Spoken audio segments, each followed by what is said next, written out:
Tan Sri Syaril Elias Tok Uban juga, dia ada keluarkan kenyataan, dia cakap agar Perdana Menteri membubarkan Kementerian Ekonomi. Disuruh Perdana Menteri membubarkan Kementerian Ekonomi sebab dia nampak Rafizi ni tak berapa nak perform on their task. Kita kena tengok juga ini di dalam sekarang ni memang ada gerakan. Kita tak nafikan memang ada gerakan untuk menjatuhkan YB Rafizi Ramli lah. Minta maaf cakap lah, sudah pastilah kita dulu berperang lama dengan YB Rafizi ni, mesti ada yang dah terguris hati, mesti ada yang tak puas hati, kan? Lebih-lebih lagi YB Rafizi ni dulu dia banyak mengeluarkan teori-teori, mengeluarkan formula-formula. Tetapi yalah, bila kita mewarisi sebuah kerajaan yang dah hampir ranak, sebuah kerajaan yang dulu zaman Datuk Seri Najib kita tinggalkan 686.8 bilion hutang negara, hari ini tinggal 1.5. Teori apa pun, formula apa pun, banyak dah tak boleh nak laksana dah sekarang ni. Jadi mungkin atas dasar itu kawan-kawan kita ni memberikan teguran kepada YB Rafizi. Tetapi sebenarnya ada juga yang mempunyai agenda tertentu. Mereka-mereka yang menguasai media-media tertentu hari ini memberikan tekanan kepada YB Rafizi dengan harapan dia juga boleh menggantikan YB Rafizi. Ada juga. Ada juga. Okey? Itu. Tapi sebenarnya Kementerian Hal Ehwal Ekonomi ni orang kata berfungsi tak? Sebab kementerian ni diperkenalkan daripada zaman Tun Mahathir.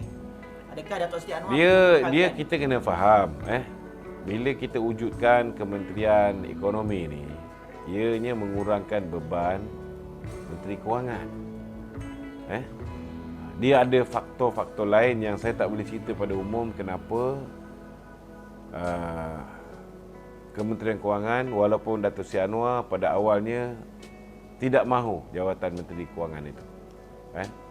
Sepatutnya bukan dia Menteri Kewangan tu, tetapi ada permintaan untuk meletakkan orang tu orang ni, maka akhirnya dia terpaksa mengambil jawatan Menteri Kewangan tersebut, sebagai penyelesaian.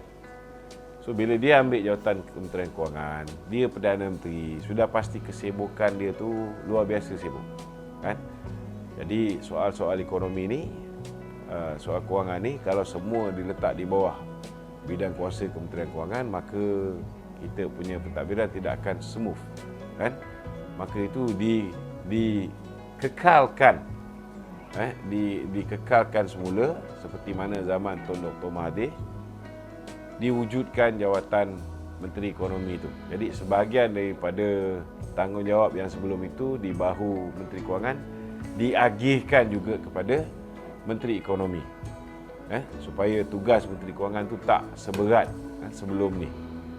Ini ada sebab-sebab tertentu. Kita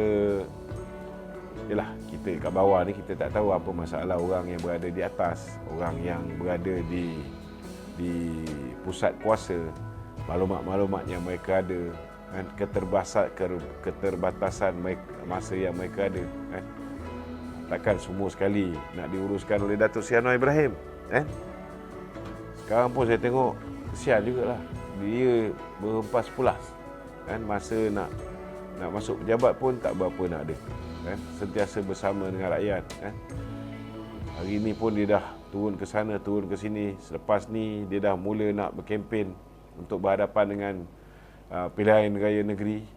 Bermula pada 24 hari bulan ni dia akan berada di Shah Alam untuk kempen ataupun pelancaran jentera pilihan raya untuk negeri Selangor bersama Yang Amat Berhormat Datuk Seri Zahid. So saya rasa itulah yang terbaik sebenarnya.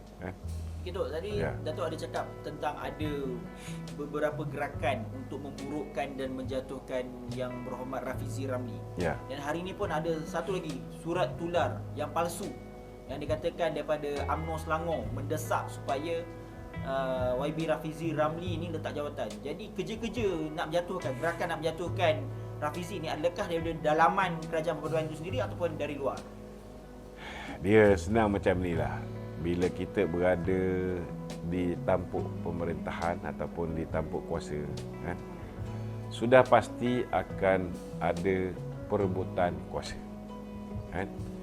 Kadang-kadang yang berebut ni sesama parti kita, kadang-kadang yang berebut ni dari kalangan sesama dalam komponen kerajaan perpaduan.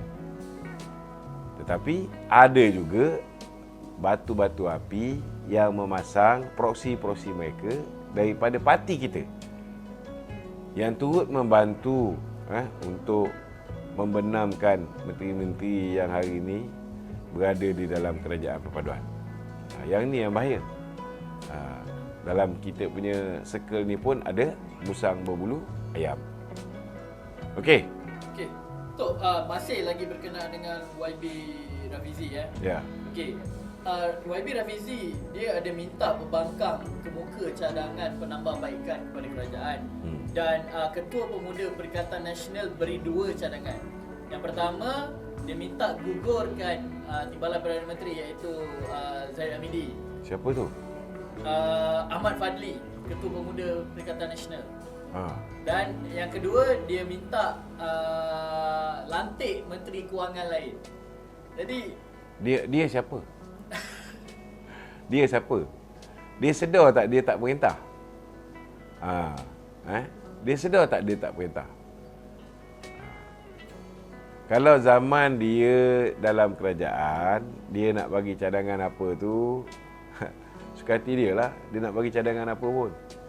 Bila Muhyiddin merintah tu, tak ada pula dia bagi cadangan yang pelik-pelik macam ni. Betul tak? Zaman Ismail Sabri memerintah, tak ada pula dia keluar cadangan-cadangan yang macam ni. Kan? Sekarang ni dia dah tak merintah. Siapa yang kita nak lantik menjadi Menteri Kewangan ke, siapa kita nak lantik menjadi Timbalan Perdana Menteri ke, suka hati kita lah. Kenapa dia sibuk? Jaga parti dia. Parti dia hari ni dah berpecah belah. Sampaikan Muhyiddin terpaksa bagi parti dia 126 kursi daripada 245 kursi. Muhyiddin punya parti pun dapat 83 kursi saja. Kenapa? Apa rahsia di sebaliknya? Lebih baik dia buat satu majlis ceramah mengupas macam mana kami PAS boleh mendapat 126 kursi. Presiden Bersatu yang merupakan pengurusi Perikatan Nasional hanya mendapat 83 kursi. Dia buat satu tajuk, kita boleh kupas. Nak buat perdebatan pun boleh. Okey. Mungkin PAS mendapat banyak kursi sebabkan mungkin pilihan raya kali ini Perikatan Nasional akan menggunakan akaun PAS disebabkan Bersatu punya akaun telah dibekukan. Mungkinlah. Okey. Semenjak bila ahli politik ni simpan duit di dalam akaun yang kena frozen ini ataupun kena beku ni, celah gigi Bersatu je. Kan? Duit-duit Bersatu ni simpan dalam kontena, simpan dalam rumah, kan? Tak adalah sampai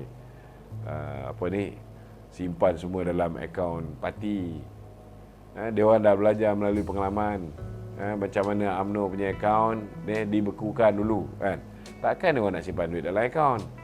Yang duit yang simpan dalam akaun ni ialah duit yang orang beri sumbangan secara rasmi atas nama parti. Cek tu kalau dah nama Parti Peribumi, terpaksalah bank in dalam akaun parti. Kalau bagi cash, kau rasa dia nak bank in duit dalam akaun parti? Dia nak bank in duit lebih RM50,000, dia kena beritahu daripada mana sumber ni.